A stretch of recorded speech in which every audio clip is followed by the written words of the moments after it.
Պարոն նախագահ, մինչև տեղ կհասնեք, 2 օր անց ոգեկոչելու ենք ցեղասպանության անմեղ զոհերի հիշատակը, այսօր մեզ փորձում են համոզել, որ եթե այս հարցը, ցեղասպանության հարցը չլինի առաջնահերթություն, մենք լավ կապրենք, սա պրագմատիզմը թե ուրացում։ Դա մի տերմինով անհնար է նկարագրել, դա հիմարություն է, դա ինչ ասեմ, ալկադավություն է, ասելու ման չկա։ Ասում են տարածաշրջանում օբյեկտիվ իրականություն է ձևավորվել, որ Հայաստանը պետք է մանևրի։ Որպես Ստեփանակերտի եկեղեցին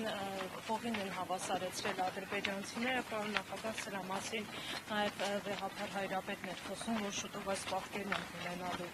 Ըստ ձեզ այս իշխանությունները որևէ քայլ ձեռնարկել են դրա դեմ։ չէ, իհարկե չեն ձեռնարկել։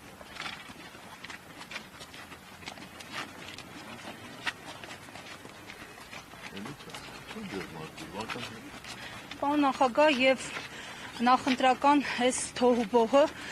ըստ ձեզ ինչպես կավարտվի եւ հավատում եք, որ 2021-ի սցենարը չի կրկնվի։ Շատ